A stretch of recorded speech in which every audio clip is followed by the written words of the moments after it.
Bom dia a todos, sejam bem-vindos. Dando continuidade ao quinto Produpasto, agora teremos a palestra Silagem de Milho, Impacto do Processamento sobre a Qualidade e Custo de Produção. Ela vai ser ministrada pelo professor João Ricardo Alves Pereira.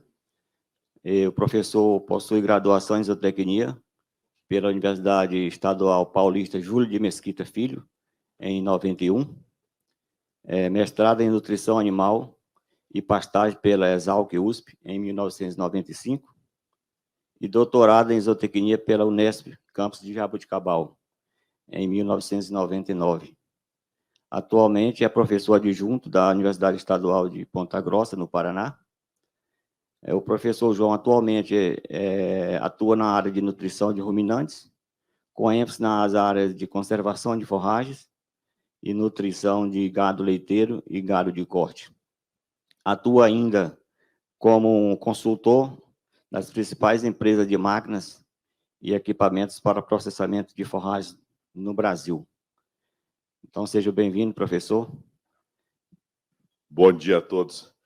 Eu, inicialmente, agradeço o convite para participar desse evento com os senhores. Agradeço o Zé pela oportunidade.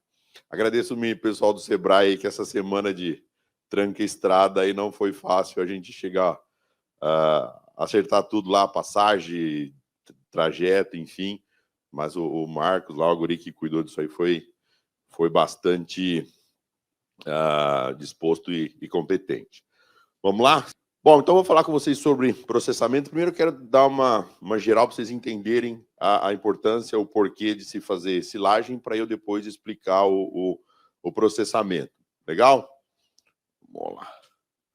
Bom, isso aqui é o que aconteceu com o leite no Brasilzão nos últimos anos aí. A produção de leite ela cresceu 80% em 20 anos, joia? Então, o leite é um negócio ruim, coitadinho do cara, então, é um negócio ruim que cresceu 80% em 20 anos. Imagina se fosse uma empresa boa, né? Tá? Só que o número de vacas ordenhadas ele diminui. Ou seja, nós vamos ter menos produtores maiores.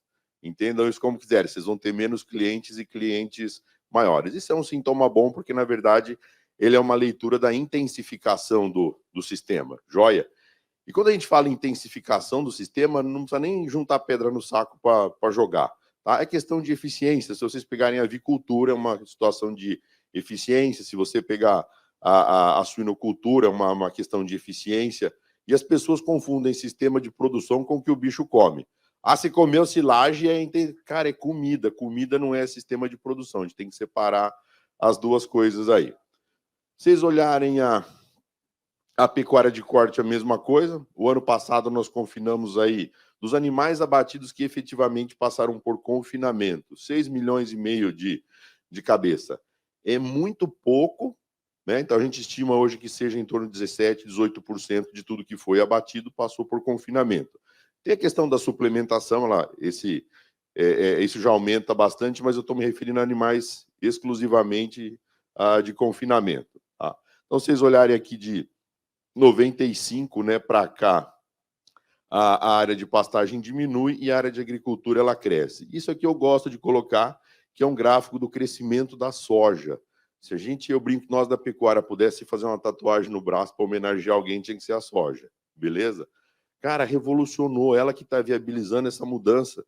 Eu estava em Goiás essa semana, sem ainda ver cupinzeiro, plantação de cupinzeiro lá, que é grade e calcário, numa situação de terra cara. O cara só falta botar a placa, né? Ganhei de herança e não dou conta de tocar. Tá? Então, o que tinha que fazer naquilo ali? A renda, a soja vai viabilizar essa recuperação. Então, a força motriz dessa melhora na pecuária de corte, ela, sem dúvida nenhuma, foi a soja. Vamos lá. Bom, aí vamos falar de preço de produto. Vocês vão ver que tem tudo a ver com silagem. Isso aqui é o preço médio do leite no Brasilzão aí. Então, se vocês olharem corrigido pela inflação, de 2016 a 2022 aqui, que é esse gráfico, então vejam vocês que o valor recebido pelo litro de leite, ele nunca foi tão alto. Ó, o cara ganhava um e pouquinho, ó, os 50. O ano passado o valor médio dele foi 2 e alguma coisa. Esse ano nós já trabalhamos pertinho da casa dos R$3 aqui. tá? Ah, professor, mas o cara falou que o preço do leite está ruim. O recebido tá bom. Lucro é o que eu recebi descontado que eu gastei. Legal? Então a gente tem que tomar cuidado bastante grande. Isso aqui tem nada mais é do que oferta de leite. Isso aqui é o preço médio da arroba recebida pelo boi. Olha que os mesmos anos, historicamente, imagina o cara que pensava lá atrás em vender uma arroba de boi a R$300. Eu falo, cara, vou trocar o Corcel no fim do ano, né? Vendendo arroba a 300 pila. E vocês vão perceber que não aconteceu nada no negócio dele, nem no leite, nem no boi. Por quê? Historicamente, nós nunca tínhamos pago um saco de milho perto de 100 pila. Quem trabalha, quem convive na região do Centro-Oeste aqui, a gente convivia normalmente com milho de 20 pila o saco, que eu cansei de ir no Mato Grosso com milho de 10, 15 reais, certo? Então, assim, se eu tenho um milho barato, tá? Assim, a expectativa minha de que eu posso produzir leite ou carne mais barata era uma, mas eu não tenho mais, isso acabou, certo? Então, o que é a leitura que eu tenho que fazer dentro disso aí? Se eu tenho uma situação de preço de grão, o milho sendo um carro-chefe aí mais caro, eu já tenho que começar a colocar no meu radar que eu preciso mudar meu plano. Aqui é uma relação que a gente faz lá na consultoria, quantos litros de leite eu preciso para comprar um saco de milho. Veja vocês que em 2019 eu precisava de 28 aqui, o ano passado eu precisava de 42 litros e meio de leite para comprar um saco de milho. Vocês perceberam que o problema não é o preço recebido pelo leite, o problema não é o preço recebido pela arroba, é quanto eu gastei? Eu ainda brinco com os produtores, né? Vocês pediram errado para Deus. Deus sempre atende a gente que pede errado. Eles só pediram para o preço do leite melhorar. Melhorou, mas esqueceram de pedir para o milho baixar o preço. Tá? Só que essa combinação ela nunca vai existir. Não tem chance dela existir. Por que não tem chance dela existir? Porque nada mais é do que uma questão de oferta e demanda. No leite é facinho de entender e no corte também é. Assim, o cara tem uma vaquinha lá, a neguinha, a mimosa, a meia-lua lá. O leite vai melhorando, ele vai dando uma latinha de ração para a vaca. O preço do leite começa a cair. Qual é a primeira providência dele? Vocês nunca fizeram, mas já ouviram falar. É igual o Zé lá com os boi dele. A coisa vai melhorando, ele vai suplementando. A hora que o preço do suplemento cai, o que ele faz? Vai lá e corta a comida. Tá? Brincadeira, mas vocês entenderam que o que, na verdade, a vaca está transformando em leite, o boi está transformando em carne, está da porteira para fora. Então, a oferta de leite ela diminui por dois motivos. Falta de comida, que é o que aconteceu muito forte na região sul, tá? E preço da comida. Certo? Então, a produção cai. Se a produção cai, o que acontece? Lei da oferta e da demanda. O preço sobe. E o leite tem uma questão que chama logística. Quando você vê um caminhão de leite passando aqui na porta, se tiver, sei lá, 50 mil litros, 87% do que tem ali dentro é água. Tá legal? Então, a logística é mais fácil eu te pagar 50 centavos a mais do que eu ir lá longeão para buscar pouco leite. Entendido? Então, a carne não é diferente. Tá certo? Então, essa combinação concentrado barato e preço leite e carne alto não tem. Eu não tenho tempo, mas eu posso mostrar algo histórico para vocês desde 2016. A gente compara milho, leite, boi, milho, leite, boi. Essa combinação ela não vai existir em nenhuma situação dessa. Por que eu estou me referindo com milho? Só que a exigência nutricional para você tirar leite ou para você engordar um boi. Eu gosto de colocar em quilo, que fica fácil do produtor entender. Quando a gente põe em caloria, metabolizável, o cara não sabe, não é o mundo dele, ele já não entende. Se você quiser que a vaquinha lá, a mimosa, dê 20 quilos de leite, ela come 11 quilos de energia e 2,3 kg de proteína. Se você quiser que ela dê 30, ela come 14 quilos de energia e 3 de proteína. Se você quiser engordar o teu boi de 400 quilos, que ele ganha 1 quilo por dia, ela come 6 quilos de energia e quase 1 quilo de proteína.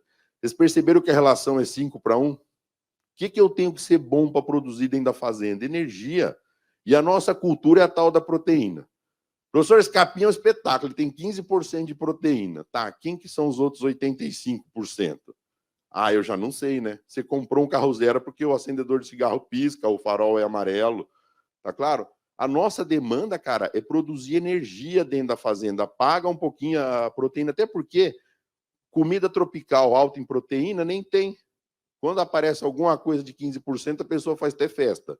Joia? Então, não tem o que eu fazer, não tem como eu ter nada em termos de forragem que eu consiga produzir ou mesmo alguma associação aí de forragem conservada com altos teores de proteína. O meu foco é produzir energia em quantidade. Legal? Se eu estou falando que o foco é energia, quem que é o milho na história para eu chegar na silagem? Isso aqui é a área plantada de milho no Brasil. Nós plantamos aí próximo de 22 milhões de hectares de milho no Brasil. Essa linha laranja aqui é o milho safrinha, segunda safra.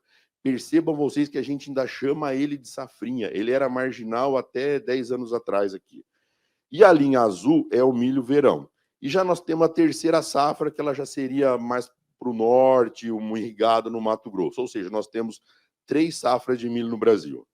Percebam vocês que há 10 anos atrás, a gente plantava mais milho verão do que safrinha, onde a gente planta soja hoje. Hoje, 77% do milho no Brasil está na safrinha. Ou seja, ele muda totalmente o cenário. Depois o Dimas, com mais propriedade do que eu, conta para vocês a questão da seleção do híbrido e tal. O mercado de milho hoje é safrinha. Agronomicamente, eu tenho um desafio muito maior, a qualidade da minha silagem, tempo de processamento, tá certo? E o milho passou a ser uma cultura de risco. A safrinha começa no oeste do Paraná e vem subir no Brasil Central. O que é cultura de risco? Se a soja atrasar, lá para baixo eu empurro esse milho para geada. E se atrasar, aqui em cima eu empurro ele mais para seca. Entendido? Então o milho passou a ser uma cultura de risco. Eu brinco, se alguém estiver fazendo novena para o milho baixar de preço, para a ração baixar de preço, pode tirar o joelho do chão, que está perdendo tempo. Tá? E fora as usinas de etanol que tem hoje, então, a expectativa é que em 2030 nós vamos produzir 10 bilhões de litros de etanol a partir de milho. Há 4 anos atrás nem entrava na conta isso aí. Legal? Então não temos essa opção. Aqui, ó, 10 bilhões de litros de etanol. Nós passamos a ser um grande exportador de milho. Em 2019 nós chegamos a ser o maior exportador mundial de milho por alguns meses. Então não tem esse cenário de que vai me sobrar milho barato. Vamos ter que incluir forragem na dieta. Bom, o que tem? Cara, tem um monte de coisa e cada dia aparece outra. Sorgo grão, extremamente interessante como produção. Cortar capim, aí tem o capiaçu, tem o pânico, tem conservar forragem na forma de feno, fardo, beleza. Os sorgos biomassa, né? A alegria do colono aqui, ele tá medindo a altura. Cara, eu não, assim... a molecada que é nova, aí vocês têm que ser bom em 3 coisas: bioquímica, fisiologia e tabuada. Se nenhum dos 3 explicar, não existe. Aí é sobrenatural, aí já é um outro troço. Se a bioquímica, a fisiologia, a tabuada não explica, não existe. Tá? Professor, eu estou querendo fazer silagem, não sei o que lá. É bom? Vamos lá. Como avaliar? Preço da tonelada de QC. O que é QC? Qualquer coisa. Não me conta o nome, não quero nem saber o nome. Não me conta. Tem que buscar, cortar, transportar? Tem. Então, existe um negócio que chama custo operacional. Tá? Então, eu tenho que chamar custo operacional. Qual fazenda que você vai que o cara sabe quanto custa a hora do trator? Não estou falando fazenda pecuária, não. Pode ser na agrícola. Você pegar um trator de 100 CVs hoje, de 55 a 200 CV, ele custa 95 centavos por CV. Um trator de 100 CV custa 95 pila a hora. Aquela carretinha que eu mostrei lá, puxando forragem lá, ela custa R$13 a hora. Então, para eu pegar um trator, engatar uma carreta e buscar qualquer coisa, já vai me custar uns 15 pila a hora. Se eu fizer isso 10 horas por dia, me custou R$150 no final do dia. Não custou, é desembolso e custo. Ele não desembolsou 150 pila, mas custou para ele. Entenderam? Tá? Então, antes de eu saber se é bom, se é ruim, tá? Eu tenho que buscar quantos quilos de energia, proteína eu produzo por área.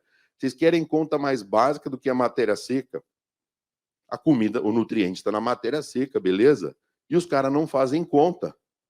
Tá? E a gente, estou falando, quando eu falo os caras, é nós, todo mundo no pacote aí. Tá legal? Para o produtor nunca mais esquecer que a matéria seca é como se a gente saísse daqui e fosse almoçar. Custa 50 o quilo. Quem que encheria o prato de sopa? Lá não, né, professor? Eu vou pagar 50 um quilo da água. Então, matéria seca é mais ou menos isso aí. Precisa ver se o cara não está cortando água, levando água para passear de carreta na fazenda, guardando água no buraco e dando água para os boi tomar de pá. E uma água preta, ruim. Tá legal? Então, se eu fizer as 3 contas, qualquer coisa já muda de nome. Se é bom, se é ruim, Então, assim, apaga da cabeça, porque cada dia é uma novidade, cada dia é uma moda. De silagem de coroa de abacaxi, joia, até alfafa. Nesse mundo tem de tudo aí. Mas nós vamos precisar incluir forragem na dieta. Está atrasadinho aí. Vamos lá. Bom, por que o mundo produz bastante silagem de milho? Cara, é a quantidade... Oxe, peraí, nós temos que acertar esse delay aqui. Eu mudo aqui, ele demora, depois vai. Aí, por que eu tenho que... Por que o mundo faz silagem de milho? É a cultura que eu mais produzo energia por área. Não é 5 vezes mais energia do que proteína? Quantos litros de leite ou quantas arrobas de boi você consegue enxergar aqui? Qual é a dificuldade que eu tenho? Eu tenho assim, vamos pegar culturalmente para nós. O cara sai para comprar os insumos do milho para silagem, ele já chega na revenda, na cooperativa e fala assim, eu quero comprar os insumos para silagem, mas é milho para silagem, tá? Ele já te dá a senha do que ele quer. Ele quer uma sementinha marca diabo, ele vai jogar quase metade do adubo que os técnicos mandaram. Tá? Quando ele joga ureia e cloreto na cobertura, ele joga com uma má vontade tão grande, quase faz mal para a planta. Porque culturalmente, a gente ainda tem aquela ideia de que o milho para silagem é a segunda, é a parte ruim. Ah, o milho está sem pila ao saco, ele dá uma olhada na lavoura dele e fala assim, essa parte tá boa, eu vou vender grão, esse mais empesteadinho aqui eu vou fazer silagem. Tá? Depois ele vai perceber que aquele milho ele vai ter que trazer de volta para a casa dele. Bom, o que eu fiz aqui? Eu coloquei 3 custos de produção para os senhores. Eu, particularmente, eu entendo assim, se eu não sei quanto que custa, eu não entendo o assunto. Joia, tudo que eu faço, eu gosto de botar quanto que custa. Na nossa planilha, eu coloquei 60, 45 e 30 toneladas. Aqui o meu custo de semente, na verdade, não é o preço do saco de semente. Eu gasto 1,3 sacos para plantar 1 hectare, beleza? Então, essa aqui é uma semente de R$ 950 a saca e essa aqui é uma semente de R$ 700 a saca. Como vai 1,3, dá esse valor total. O meu custo de fertilizante é exatamente o que cada produtividade dessa tirou. Se eu tirei 60 toneladas da terra, quantos quilos de NPK eu tirei, eu coloco as fontes que eu quero usar naquela lavoura, a minha planilha faz a conta aqui. Então, percebam que aqui é 6.400 e aqui é 3.400. Tá? Porque aqui eu extraio para 60 e aqui eu extraio para 30. Herbicida, inseticida, fungicida, essa aqui eu não fiz. Ah, o fungicida é caro, é milho para silagem. Beleza, tirei o fungicida, sem problema. Máquina de plantio e cultivo, que são os cultivos que eu fiz aqui atrás. Aqui tem 2 custos que o produtor tem, mas ele tem dificuldade para colocar na conta. Um é o financeiro e outro é a estocagem. O que é isso aqui? ITR, algum prolabore que eu tenho que colocar. O meu custo de estocagem, se eu guardei essa silagem num silo, se eu fiz um silo de alvenaria, ele vai depreciar, enfim, eu construí um espaço para guardar. Ah, professor, eu guardei na terra. Show de bola, então eu não posso colocar 10% de perda, eu tenho que mudar a minha perda para 15, 20, porque agora eu estou guardando na terra. E o meu custo de estocagem aqui também considero o seguinte, eu comprei todos os insumos, então imagina lá, eu gastei R$100 mil, como é que eu recebo o meu dinheiro de volta? Vendendo boi até eu fazer o próximo silagem. Então é como se eu emprestasse 100 mil para atividade e ter um financeiro até eu receber meu dinheiro de volta. É como se eu te emprestasse 100zão, você me pagasse em 12 parcelas, sei lá. Tá? E o meu custo da ensilagem, que é corte, transporte, compactação, tá? Aqui ele muda porque eu tenho menos forragem, por exemplo, para transportar quando eu colho 30. Quando vocês olham o custo final, o produtor vai se assustar um pouquinho. Aqui custa 12, aqui custa 10 e aqui custa R$7 mil 1 hectare posto dentro do buraco. Não, não custa. Tudo bem, se você quiser tirar 2 mil aqui, que são esses custos, milão, na verdade, aqui, tá? Que é custo, mas o cara não fez o desembolso. Legal? Mas não muda muito. Percebam que quando ele olha aqui, ele fala assim, puta, eu gastei menos porque eu não fiz fungicida, eu comprei menos adubo e uma semente mais barata. Na cabeça dele, ele pode estar entendendo que isso é redução de custo. Quando eu divido pela produtividade, aqui custa 225 a tonelada, 253 e 286. Ou seja, a única forma que eu tenho de reduzir custo na silagem é aumento de produtividade. Então, quanto menos insumo eu botar, quanto menos eu produzir, mais caro fica. Por quê? Olha aqui, ó. proporcionalidade cada custo que eu mostrei. Vamos comparar o 60 com o 30. Se eu produzir 60 toneladas, 54 aqui, 56 é fertilizante. Aqui é 44. Vejam que o segundo custo meu é colheita. Ou seja, se a minha máquina está andando, tá, para colher e não tem nada na frente da máquina, o azar é meu. O custo da hora a máquina está comendo. Tá legal? E a gente ainda mostrei para vocês que a gente não dá bola, não sabe quanto é isso aí. Tá? E alguns custos que eu vou insistir um pouquinho, não é minha praia, mas, por exemplo, fungicida custa 2% aqui, para eu produzir 45, custa 3% do meu custo de produção. Nesse aqui eu não fiz. Tá legal? Vamos lá. Aqui do fungicida, só para dar uma ideia em termos de resultado aqui, do ponto de vista qualitativo, né? Aqui a barrinha verde mais escura seria com fungicida e a menor sem fungicida. Vejam que eu tenho respostas usando leite por hectare, né? Ou leite por tonelada de matéria seca, tá? Muito significativa comparando com e sem fungicida. Ou seja, na verdade, fungicida, biotecnologia, que a gente chama de transgênico, eu não aumentei a produtividade, eu reduzi perda. Concordam que é a mesma coisa de outro jeito? O que a lagarta não comeu, sobrou para o boi. O que a doença não comeu, sobrou para o boi. Legal? E por que eu ainda brinquei com os meninos? Porque eu gosto de falar de fungicida se eu mal e porcamente sei 3 doenças ali. Cara, ele vai me dar sanidade na planta. Ele é a janela de corte que eu vou precisar lá na frente. Tá legal? Eu quero uma planta mais sadia. Se ela precisa estar mais sadia, é igual a gente. Ela precisa comer bem, isso chama adubação, ela precisa tomar água e ela precisa estar sadia, que entra a parte de fitossanidade aí. Legal? Vamos lá. Bom, contei para vocês quanto que custa, que eu preciso produzir mais. Agora chegamos na parte, vamos dizer assim, na minha parte, que é transformar essa lavoura de 10, 12 mil reais por hectare em comida. Nós vamos fazer mais ou menos 3 milhões de hectares destinados à silagem. Isso aqui o pessoal da semente fala que é menos e o pessoal da máquina trabalha mais pertinho disso aí. Por que trabalha mais pertinho? O número de máquinas que se vende, a quantidade que se colhe é muito maior. Essa semana, em Goiás, a gente estava numa reunião com os prestadores de serviço dessas máquinas automotrizes aí. E do grupinho que estava reunido, era 8 ou 9 prestadores de serviço, só que alguns têm mais do que uma máquina lá, davam 11 máquinas.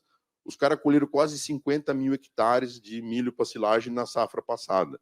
Então, por isso que eu particularmente considero que eu já estou perto dos 3 milhões e meio de hectare ali. Precocidade, defensividade, ou seja, eu preciso colher mais rápido, porque esse milho está na safrinha, eu tenho que tirar ele mais rápido do campo. Tá? Então, isso aí ele está me dando uma outra leitura, e nós temos que estar antenado aí, nessa questão de colheita e processamento, espaçamento reduzido. Isso mudou. As maquininhas que vocês viam colher em linha, agora ela não colhe mais em linha, ela colhe em área total. Então, todas essas, vamos dizer assim, essa parte, eu diria até muito, muito desenvolvida da cultura do milho, a colheita e processamento tem que andar junto aí.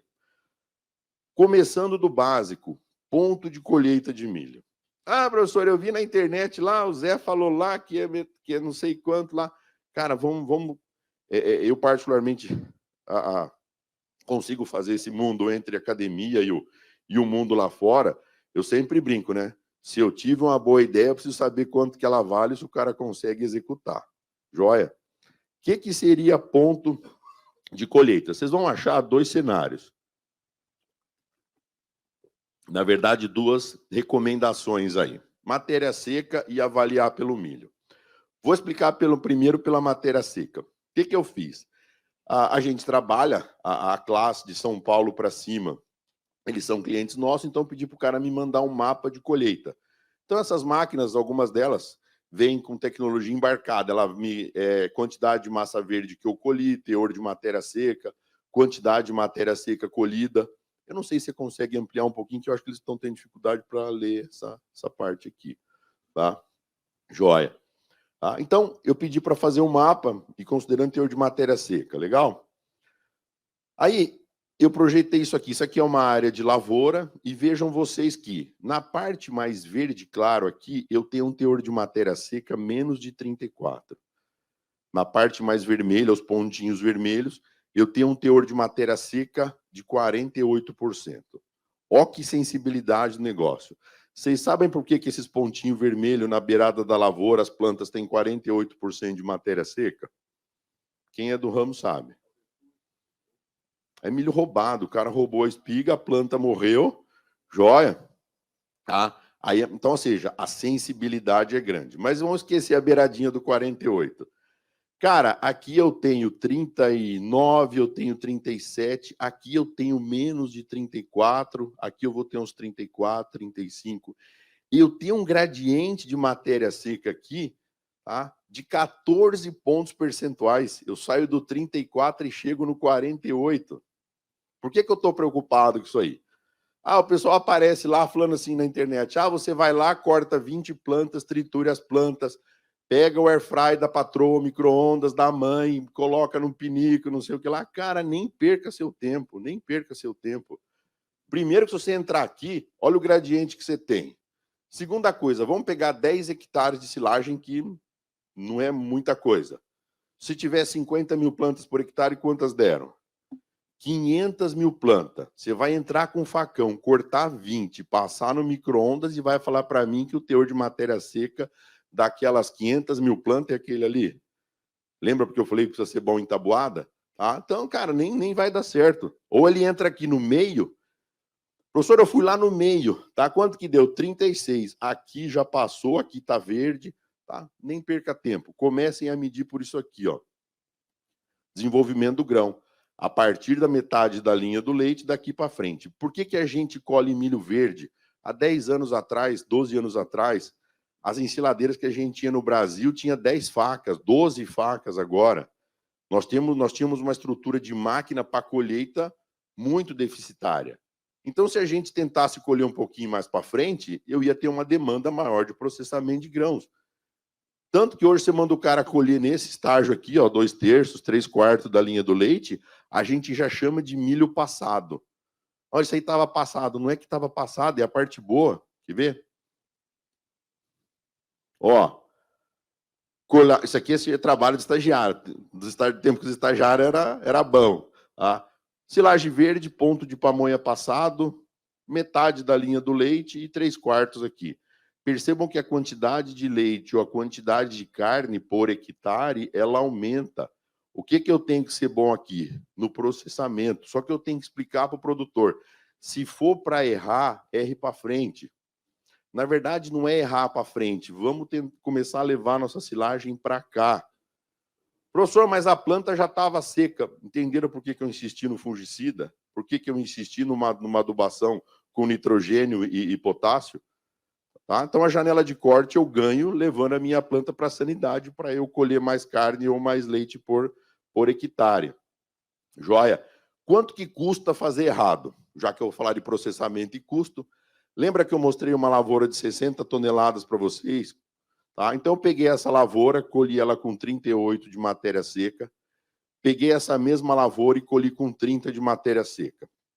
A única diferença entre as duas, se eu fizer uma avaliação bem técnica, é que como eu colhi mais verde, menos matéria seca por hectare, eu extraí menos nutriente, beleza? Não deu tempo da planta tirar tudo ali, certo? A única coisa. E esse milho mais verde, essa lavoura mais verde, eu ainda tenho aquela situação que o produtor, entre aspas, ele colhe um pouco mais. Como tem mais água, ele leva 2 carretas a mais, por exemplo, por hectare, que é a água que ele está cortando. Legal? Quando eu comparo o custo aqui, como eu extraí menos nutriente aqui, essa roça é mais barato que essa aqui. Aqui na massa verde, ela custa 12% a menos. Eu transportei mais água, eu criei aquela falsa ilusão de que eu colhi mais e como tirou menos nutriente, o meu custo de adubação, teoricamente, foi menor.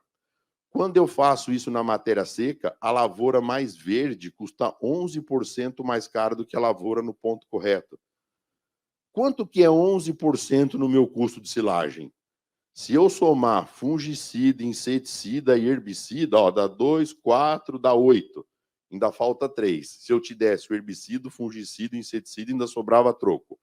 Tá? A semente é 12% do custo, quase os 11 aqui. Ou seja, se eu der a semente para o produtor e ele continuar colhendo errado, não melhora em nada a vida dele. Perceberam o tamanho da tragédia aqui? Tá legal? Então, os erros nossos hoje, eles custam. Vocês vão em evento de leite, o cara fica aquela, o leite, não sei se o senhor sabe, é centavos. Tá, eu falo, o leite é centavos e a cagada é nota de 10, né? Dali para cima. Tá? Então, gestão. Não tem insumo barato, tem eficiência no uso de insumo. Legal? Vamos lá. Como é que funciona a máquina? Moçada da academia, cara, você não precisa saber como funciona a máquina, mas você precisa saber avaliar o produto, e se você entender mais ou menos como é o processo de colheita, tá legal? Eu sei como interferir no processo. Quem gosta de nutrição, eu sempre digo para os meus alunos, você pode ser nutricionista ou cozinheiro na propriedade. Qual que é a diferença das duas coisas? Você chegou na propriedade e falou para o cara, o que o senhor tem para a gente fazer a dieta? Silagem e ração. Você vai ser cozinheiro. Você pode ir lá fazer a dieta, eu posso chegar, eu diminuo a ração, você aumenta um pouquinho. Cara, eu tenho 2 nutrientes, 2 alimentos, desculpa. É tipo arroz com ovo. Você pode fazer mexido, cozido, frito, é arroz com ovo. Se você quiser ser nutricionista, você tem que fazer parte do planejamento da fazenda. Tá? O que é o planejamento da fazenda? Nós estamos aqui para vocês aqui em cima, nós estamos definindo o que o boi ou a vaca vai comer em 2023. Se você não participou do processo, você só vai brincar de cozinheiro na fazenda. Legal? Tá? Vamos lá. Isso aqui eu simplifiquei. Isso aqui é como funciona o processamento do milho numa máquina automotriz aqui para cima em função da velocidade de colheita, tamanho de área. A tendência é as máquinas menores cada vez ter menos e maiores terem mais. A máquina corta 6 metros, 7 metros e meio de milho, corta com as facas aqui. Isso aqui é o tal do cracker, processador do grão. O que é isso aqui? Percebam, senhores, que são 2 cilindros, eles estão distantes um do outro 2 milímetros aqui, vai variar no máximo até 4 aqui, mas o ideal é próximo de 2 ou até menos. E eles giram em velocidades diferentes. Por que eles giram em velocidade diferente? Por que ele faz esse movimento diferente do outro? Porque ele foi feito para quebrar o grão. Chama quebrador de grão, chama cracker, como vocês quiserem. Professor, ele amassou o grão. Se fosse para amassar, ele chamava roller, tinha outro nome lá. Joia. Já começa a botar na cabeça que são alguns estigmas que a gente precisa tirar do produtor. Professor, meu tio falou que se fizer só um machucadinho no grão, a vaca já aproveita, o boi já aproveita. Se fosse verdade, ele só precisava de um dente na boca, não precisava daquele montão de dente, né? Tá? Então foi feito para quebrar, tá legal? Cracker não desliga. O cara chegou na fazenda para fazer a silagem, ele desligou o botão do cracker, não desliga.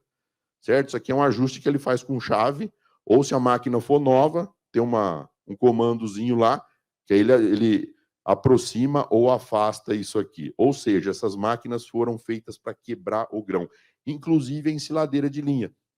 Vocês pegarem aquelas maquininhas vermelhas da Nogueira, chama quebra-grão. Aliás, é um projeto da universidade, nossa, com eles há 14 anos lá. Foi feito para quebrar o grão. Legal? Por que quebrar o grão? Isso aqui é a digestibilidade do milho do grão inteiro, e aqui 2, 4, 8, 32 e 64 pedaços. Qual que digere mais? O mais quebrado. Tá claro? Eu não posso mais chegar num confinamento e ver milho na bosta do boi, no chão. Pensa num troço caro. Nós estamos falando de alguma coisa que custa R$80 a saca. Quando custava 15, 20 pila, o pessoal chegava até a se ensaiar para dar grão inteiro para boi. Já bateu na trave. Milho nesse preço, você tem que botar a roupa do boi a R$900. Tá legal? Então, eficiência de quebra, de processamento. Qual que é o impacto disso aí que eu vou ter? Como medir? Eu não preciso ir lá regular a máquina do cara, mexer na máquina. Eu particularmente, não sei nem medida de parafuso, certo? Só que vejam que eu tenho que saber monitorar o produto. O que é o tal do KPS? É um índice de score de processamento de grãos. Lá no laboratório, a gente vai pegar uma quantidade de silagem, vai secar na estufa, vai colocar, isso aqui é um conjunto de peneiras com agitação, são 9 peneiras mais o fundo. Aqui no meio tem uma peneira de 4,75 milímetros. O que é isso aí? Se eu pegar o grãozinho de milho, quebrar ele em 4 pedacinhos, cada pedacinho vai passar nesses 4,75. Entendido? Por que é o 4,75? Aí eu tenho maiores para cima e menores para baixo. Só que lá no laboratório a gente mede amido, não tamanho de grão. Só que se eu falar isso para o produtor, ele vai ter um pouquinho de dificuldade, então eu deixo ele entender que é tamanho de grão, beleza? Bom, se 70% desse amido tiver para baixo, o processamento foi excelente. De 70 a 50 foi adequado e menos de 50 ele foi baixo. Vejam vocês que ele criou um gradiente de processamento. Eu tenho muito pequeno até pedaços maiores. Legal? Entendido o que é KPS? Anota na caixinha aí, tá? Só que isso aqui, para eu mandar a amostra para o laboratório, ela voltar, o cara já fechou o silo faz 10 dias. Então, existe uma correlação, que é um volume, que até é um trabalho lá nos Estados Unidos da Pioneer, com a Universidade de, acho que é Wisconsin, né? Se eu não me engano lá. A medida, cara, seria 32 onças, 946,33 ml. Por isso que eu falo, né? Ciência é bom para isso, né? Seria o volume de amostras que eu tenho que fazer para fazer uma correlação com isso aqui. Só que no campo a gente fala 1 litro é mais fácil. Imagina se eu falar para o cara, o senhor consegue um frasco de 946 ml? Ah, eu já dificultei a vida dele. Vocês pegaram a caixinha de leite, o copo de chopp de 1 litro que vocês tomaram na cesta lá, os dois magrão ali devem ter perdido, erraram, tomaram no copo de litro ali. Eu só tô vendo a hora que um vai dormir no ombro do outro, ele vai ficar romântico ali. Tá?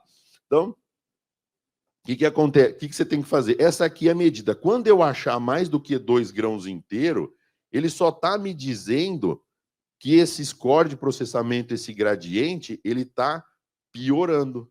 Achei 2 grãos inteiros nesse volume aqui.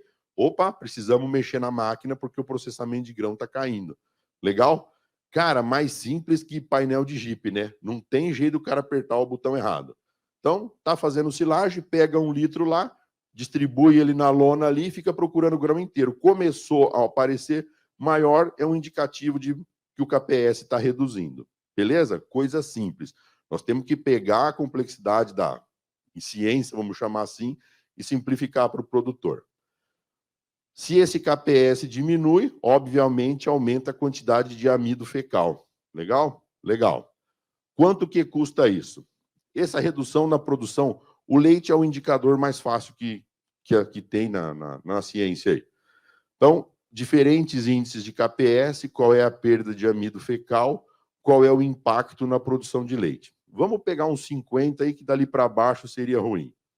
Se o KPS for 50%, esse amido fecal vai ser 5,6%. A minha vaca vai ter uma redução de perda de 800 gramas de leite por dia. Vamos chamar 800 ml aí. Se o leite tiver 13,20, que é aquele gráfico que eu mostrei para vocês lá atrás, cada vaca minha vai deixar de produzir R$ 2,55 por dia. Se eu fizer isso vaca ano, né, porque a minha atividade ela é anual, R$ 932 por vaca ano. Se eu tiver 100 vacas, R$ 93 mil. Professor, mas ele só tinha 10 vacas, R$ 9.300. Para quem tem 10 vacas, dá para...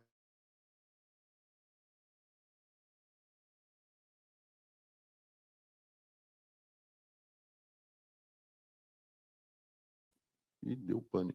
Isso aqui é o meu custo, meu prejuízo, tá? Só de processamento. Vocês acharam esse valor muito? Bastante, né? Multiplique por 2.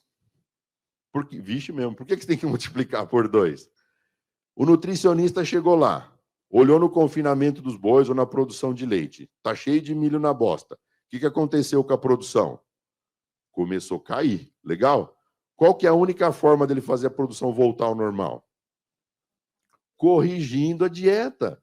Ele vai ter que pegar o amido e comprar de novo. Entenderam? Porque toda vez que você vê milho na bosta, o teu coraçãozinho tem que doer 2 vezes.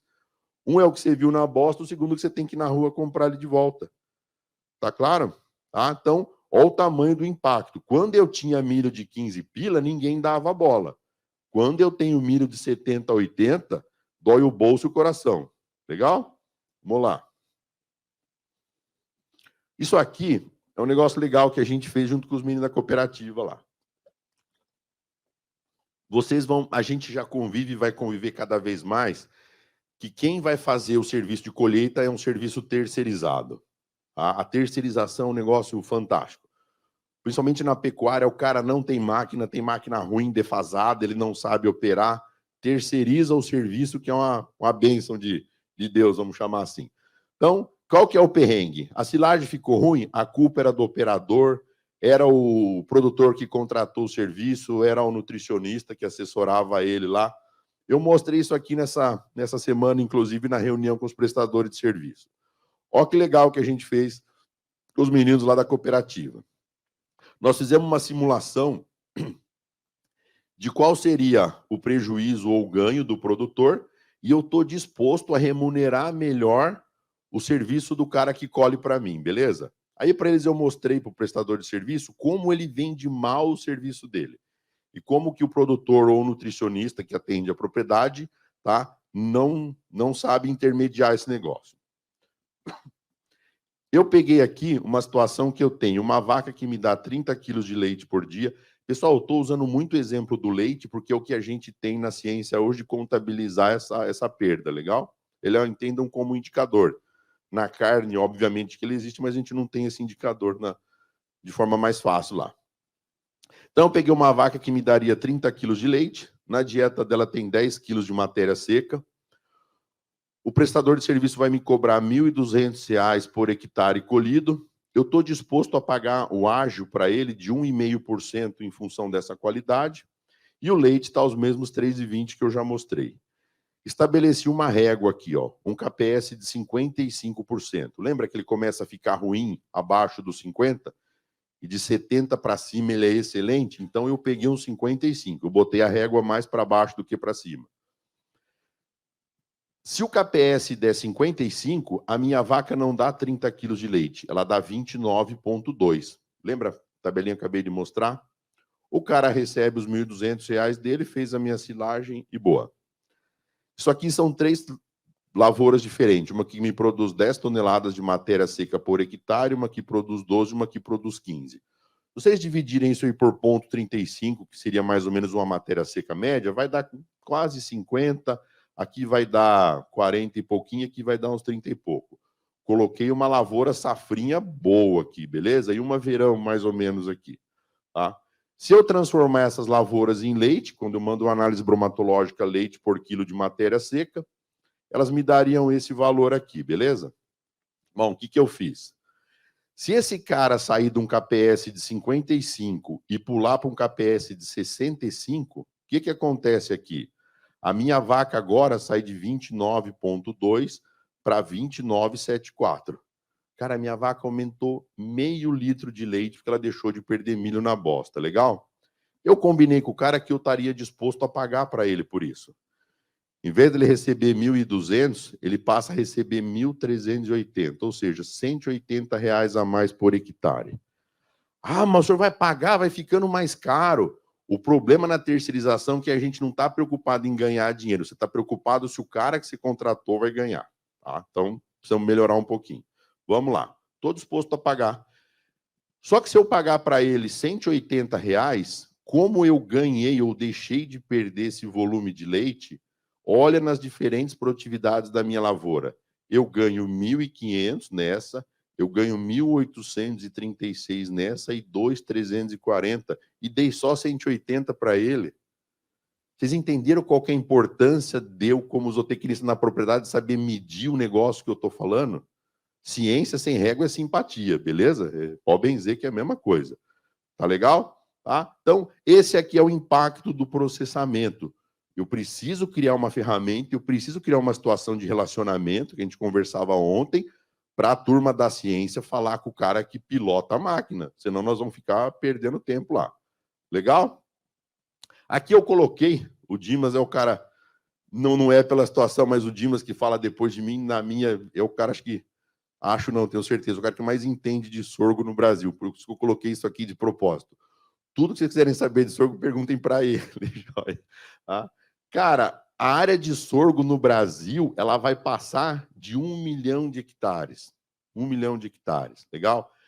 A ensilagem da panícula do sorgo com máquina automotriz é uma realidade. Lembra que a gente compartilhou no grupo outro dia essa? Eu peguei aquela amostra e separei. Então, desse produto, o sorgo colhido panícula aqui, essas peneirinhas aqui é peneira dessa de avaliar a granulometria de ração. 8% ficou retido em 4, 47 em 2, 1,7, que seria o KPS do sorgo, 20, e o fundo 23 aqui. Então, se eu somar aqui, já deu 43, quase que 90% dele já estaria, pelo menos, com 2 milímetros. Ainda temos que melhorar bastante, mas já começa a desenhar o sorgo como uma produção de amido na segunda safra. Ele ficou extremamente interessante. Lembra que eu falei que a exigência do boi e da vaca é energia? Aí, agronomicamente, ele já passa a ser interessante. A grande dificuldade que a gente vai ter no sorgo, sem dúvida nenhuma, é processamento. E nós estamos correndo atrás do agricultura, a coisa já está andando. Tamanho de partícula. Tá? Isso aqui é um conjunto de peneira, Penn State, acho que vocês já devem ter visto lá. Mas, enfim, para quem não conhece, isso aqui só me dá uma simulação de como seria 4 estratos no rumen, né? O que flutua no rumen, as 2 fases intermediárias e a fase que fica no fundo do rumen, que teria uma taxa de passagem maior. Se eu pegar uma silagem de milho, ela tem que ter 3 a 8, 45 a 65, 20 a 30 e menos de 10. Então, tamanho de picado não é uniforme. Corta 1 centímetro, 2, não é por aí. Tem que ter uma distribuição, até porque o grão vai quebrar em pedaços menores lá. Legal? Bom, o que é a minha preocupação? Olha que legal isso aqui. Isso aqui é uma avaliação de digestibilidade de fibra, acho que são 32 híbridos aqui. Eu dei um print só na telinha lá da fundação e peguei isso aqui. Vocês que manjam de estatística, percebam vocês que até H, que é a 8ª letra do alfabeto lá, eu tenho aqui.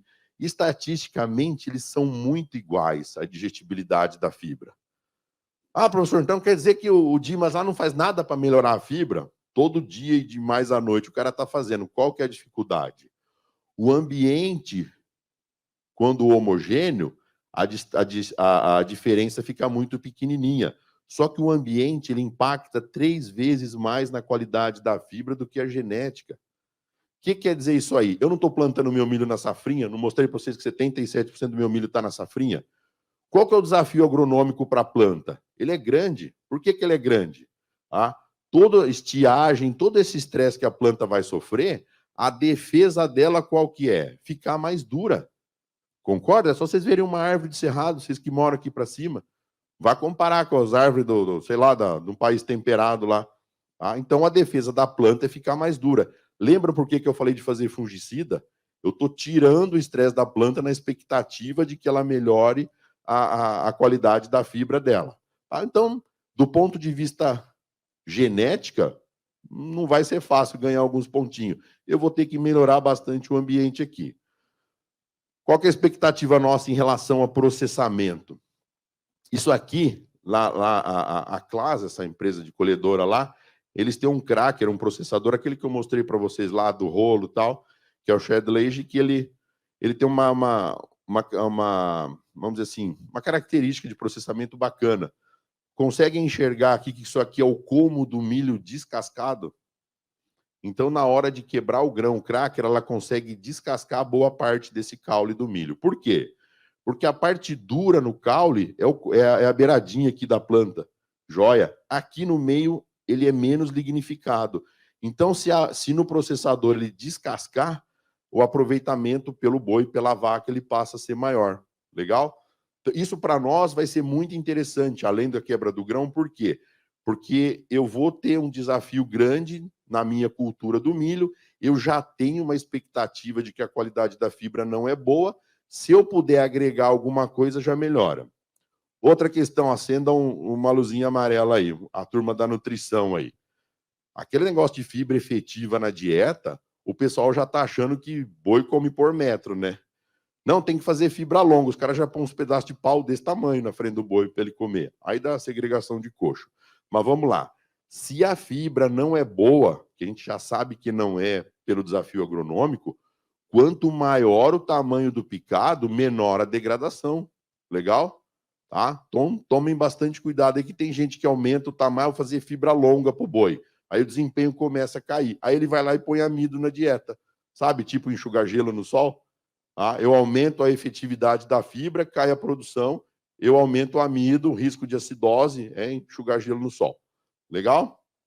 O que a gente busca hoje é homogeneidade. Ah, é os 3% da peneira, 3 a 8? Aqui tinha 3 a 8, aqui tinha 25. Qual que você acha que o boi vai comer? O 25, por quê? Olha a homogeneidade do corte. Aqui está entre os 3 e 8, só que essas palhas de milho, essas rodelas de sabugo vão sobrar no coxo. O melhor horário para vocês entenderem tamanho de fibra é antes do primeiro trato da manhã. Ah, vão tratar os boi? Vai lá e veja o que aconteceu. Na universidade, eu sou taxado por não ser simpático, tá? A pessoa vai me perguntar alguma coisa, tudo para mim é na letra. É o T e L, tem que ir lá. Ah, professor, o que você tem que ir lá? Vai lá ver, não tem nada. Ah, mas se não ficar bom, PS. O que é PS? Problema seu. E o que é PDV? Problema de vocês, se forem mais do que um na minha sala. Joia? O que o senhor acha? Eu não acho nada, vai lá ver. Então, o horário para vocês aprenderem tamanho de picado é antes do primeiro trato. Tá? Ele te explica tudo que ele não gostou, que ele não comeu, é bem facinho de ver. Tá? A altura de corte, que seria um manejo de processamento na expectativa de redução de qualidade.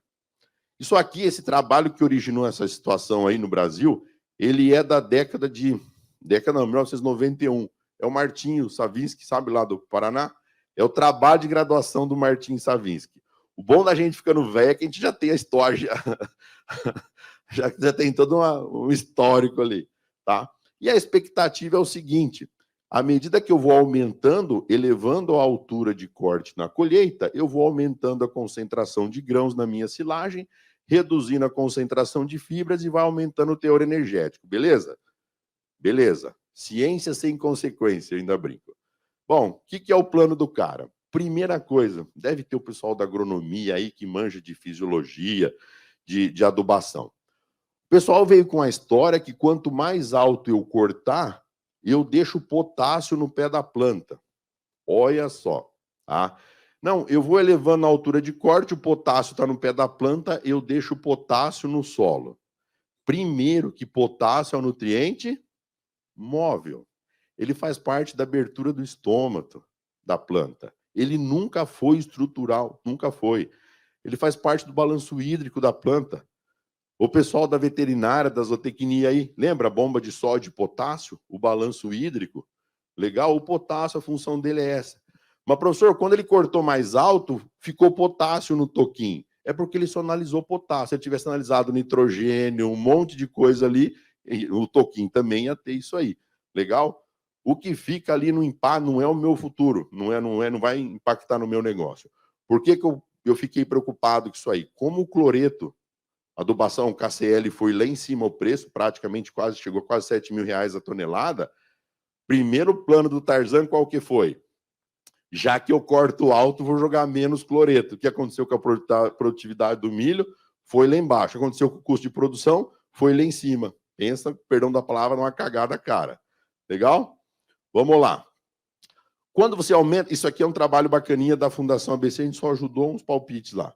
É o corte de 20 de altura do solo, comparado com o de 60. De 20 para 60 eu colho menos massa verde, eu colho menos matéria seca, até aí beleza. Eu aumento o teor de amido, né? Se eu deixei fibra para trás e colhi grão, aumento o teor de amido, bacana. A quantidade de leite por quilo de matéria seca ou por tonelada de matéria seca, percebam que ela aumenta. Por quê? Eu tirei fibra e botei isso e aumentou o amido, concorda? Eu aumentei a energia, leite por tonelada de matéria seca ou por quilo aumentou. Só que quando eu olho leite por hectare, percebam que ele já tende a diminuir. Olha isso aqui, ó. Leite ou carne por hectare. À medida que eu fui subindo a altura de corte, a produção por área foi diminuindo. Qual é um dos principais problemas que a gente tem em fazer silagem, principalmente em safrinha? Produtividade. Cara, você olha as avaliações lá do pessoal que colhe, tá? O cara mostrou para mim que ele estava colhendo silagem a quase 10 km por hora. Falei, pô, tá louco? Ele falou, não, professor, é lavoura de 20 e poucas toneladas, 25, 28, 30 toneladas. Se eu não acelerar a máquina, não tem volume de alimentação, a máquina não colhe. Ou seja, a lavoura de safrinha que está indo para silagem era bastante ruim. Legal? Tá? E um outro detalhe, não se prendam a esse montão de conta aqui, não. Isso aqui, o Leopoldo, que é um ex-aluno estagiário meu lá, a gente de vez em quando senta para filosofar na silagem. É bacana que eu aprendo bastante coisa. Esse cara hoje ele atende os maiores produtores de leite da região de Castro, Carambeí, ele atende exclusivamente essas pessoas. Então, tem fazenda lá que ele atende, os caras têm mil e poucas vacas lá, tem 42 de média. Joia? Então, os caras tiram 42 mil litros de leite com 1.000 vacas só. Tá? Aí, então, ele fez as dietas equivalentes em amido aqui, né? Amido digestível no rumen. O que nós fizemos? Nós só colocamos para 100 vacas aqui, para ficar um número maior aqui, para ficar fácil de entender. Como a silagem de 20 para 60 aumenta o teor de amido, tá? Eu preciso de menos milho colocado na ração, concorda? Se eu comprasse esse milho de fora, como tem mais amido na silagem, eu preciso botar menos amido via ração. Legal? Tá? Nós transformamos isso em lavoura e pegamos a comparação de produtividade do 20 com 60. Ou seja, se eu aumentar a minha altura de corte de 20 para 60, a quantidade de milho moído na dieta diminui 27%. Bacana, esse era o plano. Só que a minha área de produção de milho tem que aumentar em 29%. Por quê? Porque a hora que eu for formular a dieta não tem menos fibra e mais amido, a energia ficou mais barata. Aí a hora que eu for formular, o consumo de silagem do meu boi ou da minha vaca, ele aumenta. Por que ele aumenta? Eu tenho um nutriente de energia mais barata, com menos fibra e mais amido. Se fosse na vaca, por exemplo, eu não ia dar 30 quilos, eu vou para 33. Se fosse no boi, eu não ia dar 15, eu ia dar 16,5. Legal? Se eu não fiz a conta disso, quando chegar lá no final do confinamento, ou um mês antes de eu fazer silagem, acabou a silagem na fazenda. É um dos erros mais comuns quando o nutricionista brinca de cozinheiro, joia, e não faz parte do planejamento de volumoso da propriedade. Legal? Zé, tô dentro do horário aí? Vamos embora, quero perder o avião, sou eu. Ah, pessoal, não me espichando aqui, compactação. Ah, mal cortado, mal processado, e bem cortado e bem processado. Por que a silagem esquenta quando ela é mal processada? Vocês que estão estudando ali, vocês dois que estão dormindo, quais são os 3 produtos finais da respiração? Telecurso 1º grau, vamos lá. O corpinho de vocês, quais são os 3 produtos finais da respiração? Um de cada vez para responder, não precisa se empurrar. Bioquímica, fisiologia e tabuada. Joia? Os 3 produtos finais da respiração, CO2, água e temperatura. Joia? Enquanto tiver oxigênio dentro da tua silagem, o que está acontecendo? Ela está queimando o carboidrato na presença de oxigênio para produzir calor. O que tua vaca ou teu boi precisa comer 5 vezes mais que a proteína? Energia. Você está perdendo um montão de arroba de boi na forma de calor, montão de litro de leite na forma de calor. Legal? Falei para vocês cortar silagem no momento ideal, a matéria seca aumenta. Quando a matéria seca aumenta, o pH da silagem também aumenta. Então, o meu desafio de conservação ele fica maior. A minha silagem ela não vai se conservar dependendo exclusivamente do pH, porque o pH está subindo porque a matéria seca está mais alta. Eu dependo do quê? De uma vedação boa e de uma compactação boa. Quando que eu faço compactação boa? Quando eu caprichei no processamento. Quando eu falo caprichei, não é cortar pequenininho, é uniformidade corte. Lembra que eu mostrei o negócio do copinho do KPS? Se o grão está quebrado, a silagem está cortada direitinho. Professor, e se o cara quis moer bem fininho o grão, a silagem ficou bem fininha? O operacional de colheita não dá. Ele tem que andar com a colhedora grandona daquela 4 km por hora. O serviço não rende. Ele não vai fazer isso. Joia? Então monitora em grão que o picado vai dar certo. Bacana? Tempo de fermentação. À medida que o tempo de fermentação for maior, a digestibilidade aumenta até uns 120 dias aí. Quanto melhor foi processado o milho, mais eficiente vai ser esse resultado da efeito de ácido orgânico da fermentação da silagem sobre digestibilidade do grão. Tá? Em termos de modalidade de silagem, eu só queria chamar a atenção de vocês para a silagem de espiga. Chama de snap lane, eu já chamo de silagem de espiga. Eu sou igual ao Ariano Suassuna, eu leio o que está escrito. Joia. Já chama silagem de espiga, o produtor já não sabe nem chamar os filhos pelo nome, tá? Já põe Jemerson Davi, já, ô Davizinho, vem cá. Então já chama de silagem de espiga que fica fácil. Legal? Eu tenho mais amido se fosse só a silagem de grão, e quando eu tenho silagem da espiga, eu tenho sabugo e tenho palha. Depois vocês perguntem pro Dimas, que ele é bom, a qualidade da fibra da palha de milho melhorou absurdamente. Não sei por quê, deve saber. Talvez por questão da defensividade que colocou na planta, de higiene, tá? Então não enxerguem a palha da espiga como um vilão. Ela fica uma fibra boa dentro do processo, que para o boi no confinamento vai ser importante aí, tá? Bom, que conta que eu faço aqui? Quantidade de amido que eu colho, né? Então percebam que eu não faço mais aquela conta quantas toneladas de matéria seca eu colhi por hectare. Eu já começo a fazer conta nesse caso de quantas toneladas de amido, ou quantos litros de leite, ou quantos quilos de carne eu colho por hectare. Por que eu estou dizendo isso para vocês?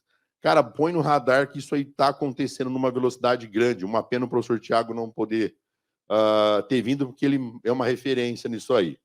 Na região do Cerrado, tá? Para quem não sabe, é a automotriz, aquela que colhe silagem, engata uma plataforma de colher milho, grão, uma plataforma espigadora.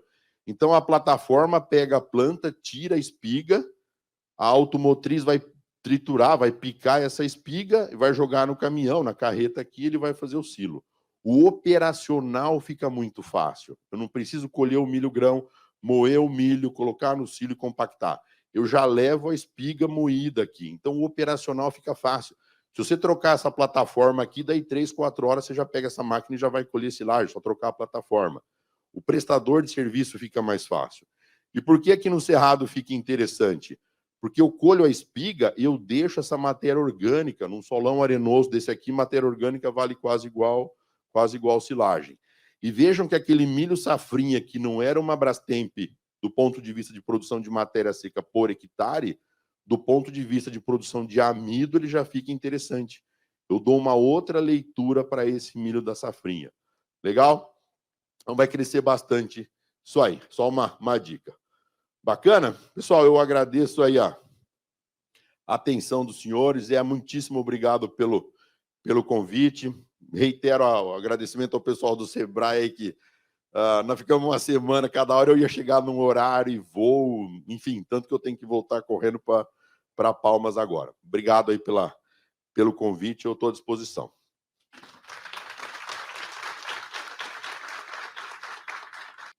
Parabéns, professor. Brilhante palestra, muita informação, muitos dados, né? A gente não tem muito a prática na nossa região de silagem, mas está crescendo muito, né? Confinamento. É bom que já começa certo. Então, vamos abrir as perguntas? Professor, assim, com relação à silagem, aqui na nossa região a gente vê muito assim, fazer uma reforma de pasto com milho, plantar o capim, e não tem um maquinário realmente adequado, que tem esse cracker aí que o senhor falou.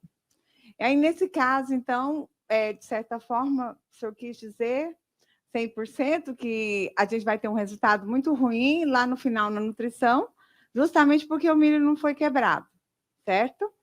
E assim, tem muito também no caso de silagens de capim.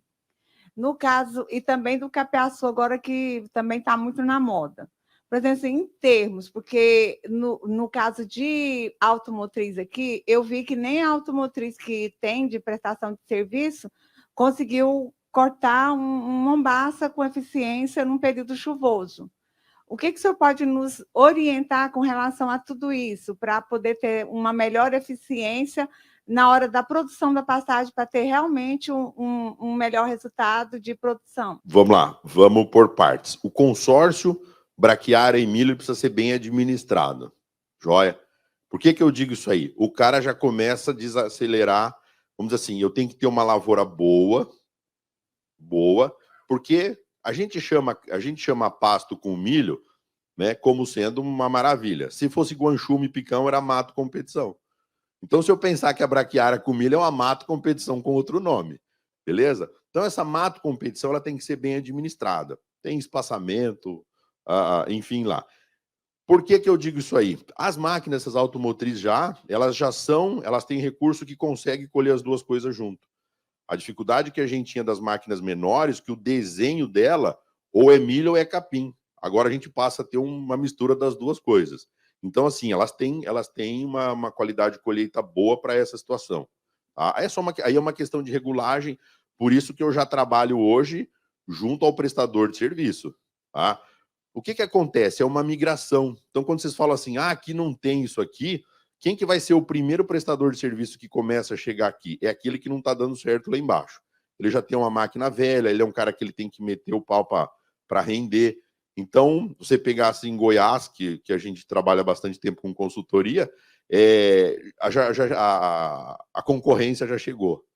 Então, os ruins já estão migrando. E é um processo natural. A hora que vocês tiverem mais prestadores de serviço, o ruim já vai lá para o fundão do Pará e assim vai. Então, as máquinas fazem isso aí. O que a gente precisa fazer, muitas vezes, por isso que eu coloco essa relação de custo ali, é o seguinte, quanto que custa? Custa R$800 por hectare, beleza? E tem um cara que custa 900. O que é isso aí? A qualidade de 900 pode ser melhor que o de 800. Quem tem a régua para medir? O zootecnista, o consultor tem que ser o cara que sabe ler a régua e o produtor tem que entender. Não é que custa mais caro, é melhor. O erro hoje, esse 100 pila, não é nada, não é nada. Então, assim, o consórcio dá para colher. Que nós vamos ter que melhorar o padrão de lavoura de silagem, isso é indiscutível. Tem muita tecnologia de safrinha, hoje é outro mundo. Legal? Tá? Vocês perceberam que eu estou terceirizando, depois o Dimas fala disso. Ele vai falar até umas 4 horas da tarde aqui hoje. Tá? Então, assim, isso aí é um caminho sem volta. Capim é tranquilo, colher capim é tranquilo, tá? Aí vai a questão da velocidade da máquina, custo que o cara está cobrando e qualidade de produto. Essa semana, eu fui num confinamento numa integração em Goiás, e por ser grande lá, no dia da colheita da silagem, tinham 5 máquinas automotriz colhendo lá. Tudo num dia só. Cara, a gente vai no Ciro e fala assim, ó, uma máquina dessa aqui, não é que o cracker estava desregulado, ele nem estava na máquina, porque já saem uns pedaços de sabugo grande. Tá? Ou seja, dos 5 tinha um picareta lá dentro. Daí a pouco, homem gosta mais de fofoca que mulher. É o fulano, em 30 segundos nós já puxamos a capivara, já sabia quem que era o cara lá. Então, assim, é qualidade de serviço. Colher capim para essas máquinas é tranquilo, porque o cracker você tira da máquina. Não tem sentido processar. Então, você já tira aquele conjuntinho de rolo ali e a máquina sai colhendo. Silagem de capim, eu sou da seguinte opinião, por isso que eu ainda brinquei, que qualquer coisa. Hoje, vocês pegarem, por exemplo, a fazenda de leite, que é mais fácil de entender, as de maior sucesso, ela já está chegando no 3º volumoso. Ela tem silagem de milho, a de verão, ela tem a silagem de milho safrinha, que seria silagem qualidade B, e tem uma, vamos generalizar, chamando de silagem de capim. Aí eu vou ver qual categoria eu quero usar. Silagem de capim não era meu foco, era milho, senão a gente poderia ter estendido um pouco mais. Eu já estou guardando comida, que desde que o mundo, aqui em cima tem a região, a estação seca. Então, assim, a silagem de capim, qual que é o passo que eu quero dar com ela? Eu quero suplementar uma categoria, melhorar a minha recria. Então, assim, a exigência do animal é um pouco menor, né? Então, eu já consigo fornecer um volumoso ali. A questão do confinamento, que eu quero ganho de peso, se eu estou numa silagem, por exemplo, 100 grãos, que é o caso do capim, eu já sei que eu tenho que dar um passo maior no desembolso de milho. Então, hoje, alguns confinamentos grandes já fazem a opção pela silagem de milho também. Ele traz a energia na forma de silagem de milho para o ajuste com milho grão, com ração, ele ser menor. Então, todas as opções são válidas, todas. Capiaçu, sorgo biomassa, eu ainda coloco aí, tomem cuidado com algumas coisas. Aquele sorgo biomassa, sabe aquele que o colono compra por metro lá? Uma lavoura daquela com 5 metros de altura, essa automotriz de colheita, ela anda a 0,7 km por hora, nem 1 km por hora. Ela está moendo pau. E o cara, isso aí no coxo vai ter dificuldade. Se para moer com um motor de 580 CV é difícil, imagina o coitadinho comer. Sabe aquelas coisas assim? Tá tudo certo para dar errado? Então, assim, por isso que eu brinco, qualquer coisa, o que você quer fazer? Mas a vantagem dele é que ele é barato. Fala, né? Aí, é igual nós ir no porquilo encher o prato de arroz, né? Exatamente. Mas assim, a gente precisa aprender a medir. Quando a gente entra no universo do prestador de serviço, sabe aquele? O negócio do cara, ele ganha por hectare, né? Ou por hora. Em geral, a maioria por hectare. Se ele colheu o seu até 6 horas da tarde, ele já começa o dele às 8 horas da noite, vara à noite. Tá? É uma loucura. Essa questão aí da sua experiência, né, com relação a esses equipamentos, né, eu queria que você comentasse um pouco, né, para aqui na região, em relação, porque a gente tem as automotrizes, tem as colhedoras em linha, né, em termos de custo, né, quando você compara, porque às vezes o indivíduo fala, não vou colher, não vou utilizar uma automotriz porque é um equipamento caro, né? Você tem alguma comparação, só para a gente ter uma ideia, porque às vezes... E outra coisa que, lá na sua experiência, a partir de que área compensa, as pessoas já começam a trabalhar com a automotriz? Quando eu comparo o custo por hora, a da máquina rebocada no trator é menor. Sempre vai ser menor. O custo por hora. É só eu imaginar que é uma máquina aí. Quando eu falo de linha, não pensem na de linha de 1 metro, não. Ela tem de 1,30, 1,60. Nesses volumes de área de milho aqui, por ser milho safrinha, por ser de ciclo curto, né? A máquina pequena rebocada, você vai ter dificuldade. Então vamos pensar numa rebocada maior. 2,5 metros, 1,60, que é mais comum aí. O custo por hora é menor. Tá? Aí vai impactar um pouco a potência do trator, tamanho da área, para eu te dar um valor mais preciso. Mas assim, quando eu faço o custo por área, o terceirizado é mais barato. O custo por área. Legal? Bom, vamos imaginar, eu não tenho disponibilidade de máquina desse prestador de serviço chegando aqui, tá? Eu vou começar com essas máquinas maiores, que é um caminho natural disso aí. Eu tenho só que me organizar do ponto de vista agronômico para o meu tipo de colheita. Plantar é rápido. Se eu chegar lá e plantar 100 hectares, beleza, sei lá, meia dúzia de dias eu já acabei isso aí. Depois eu tenho que fazer uma conta qual vai ser a minha velocidade de colheita. Tá? Então, por exemplo, sabe aquela história? E culturalmente era assim, eu comecei verde, colhi no ponto e terminei passado. Na média ficou bom. Não, na média ficou ruim, né? Eu comecei antes, terminei depois, deu 2 errado contra 1 certo. Então, eu tenho que fazer um planejamento agronômico. Aí tem combinação de híbrido, enfim, sentar com a turma da agricultura e vai ser qual vai ser meu plano, porque a minha capacidade de colheita ela é menor. Eu coloquei, eu não me estendi nessa parte de máquina pequena, porque o cuidado que a gente tem que ter é o seguinte, o cara fala assim, eu estou começando agora, minha área é pequena, eu vou começar com uma máquina pequena, beleza, você tem ela na propriedade, beleza, você tem estrutura para colheita? Pecuária não... Fazenda de pecuária não tem estrutura para colheita. Essa máquina vai ficar abandonada embaixo da mangueira, aí na semana da silagem ele pega uma engraxadeira tudo cheio de areia e resolve engraxar os bicos e larga ela. Daí 2 horas foi o rolamento pro pau. Então, assim, dá para fazer? Dá. Isso não é tranquilo. Eu só tenho que ter um bom planejamento, agronômico do que eu quero fazer aí. Bom dia, João. Pensando na questão um pouco mais prática da silagem, que aqui na região não adianta. Vai colher, tem grande chance de colher errado.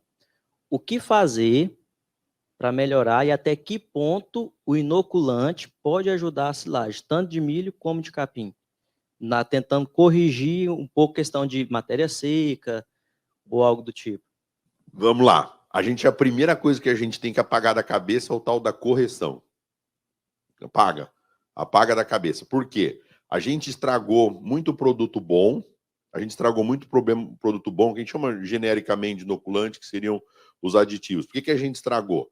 Porque se vendeu no Brasil e ainda se vende, ele é muito forte isso aí, agora as empresas mais profissionais estão dando uma peneirada no mercado.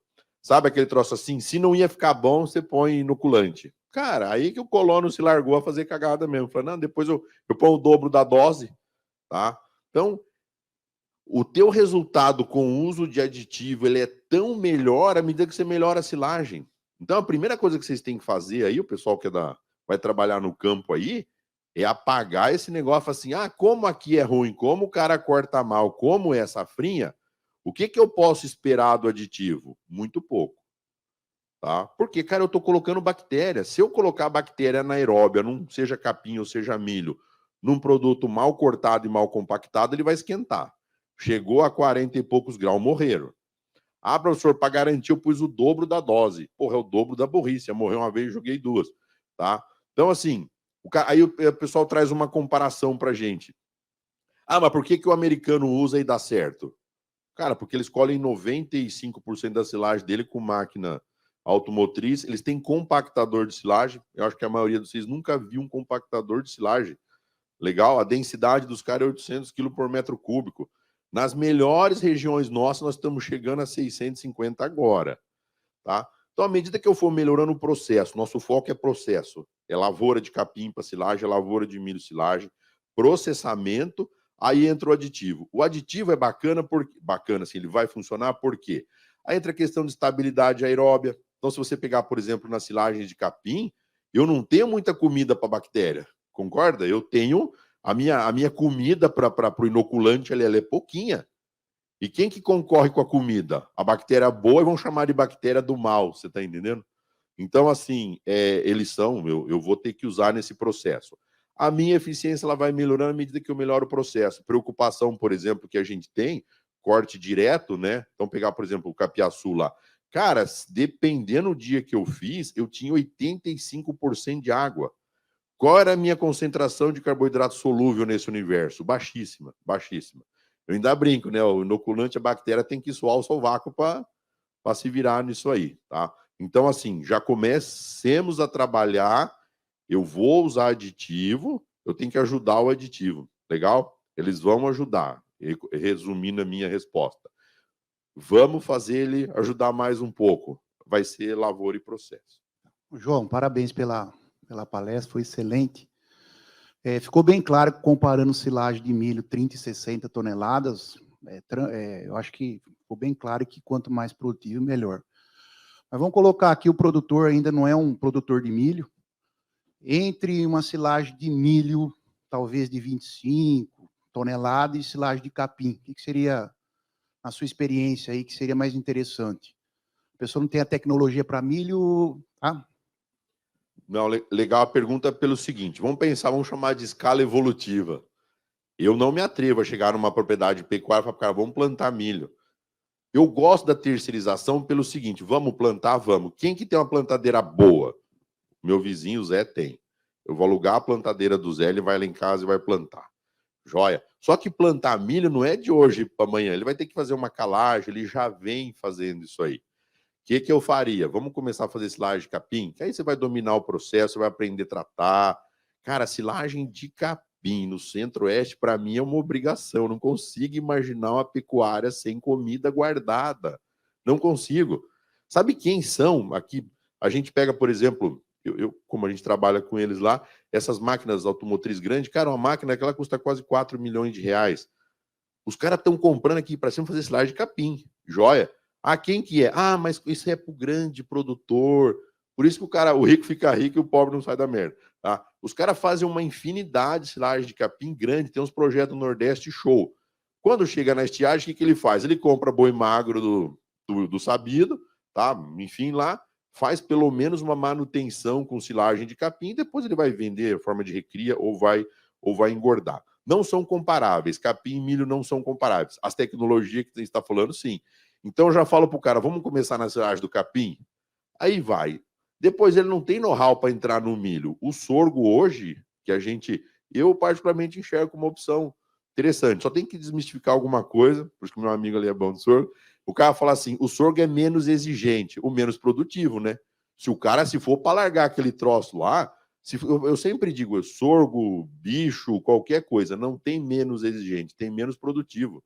Qual que extrai menos da terra? O que produz menos, matemática avançada, tá? Então, o que eu penso? Vamos pensar numa escala evolutiva. Por exemplo, tem gente querendo entrar em silagem de espiga.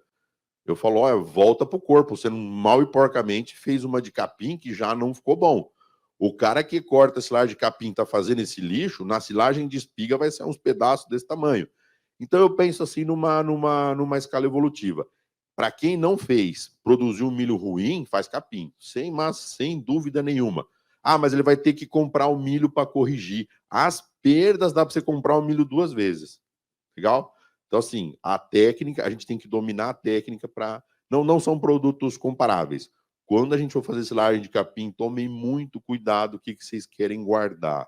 Boi não come por metro.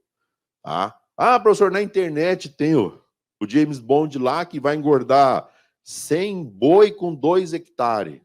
Jesus amado, que falta faz o primeiro grau. Tá? Cara, é conta, que nem diz o professor Nilma, né? Eu tenho 20 mil seguidores, o Tarzan tem 200 mil, tá? Aí você vai ver, por isso que a coisa tá ruim. Mas respondendo, é essa aí. Pessoal, vamos encerrar as perguntas, o pessoal tem que viajar, adiantar da hora aqui. Então, a comissão organizadora, pessoal, agradece a sua participação, brilhante palestra. E aqui a gente tem uma lembrancinha aqui do evento. Muito obrigado. Obrigado.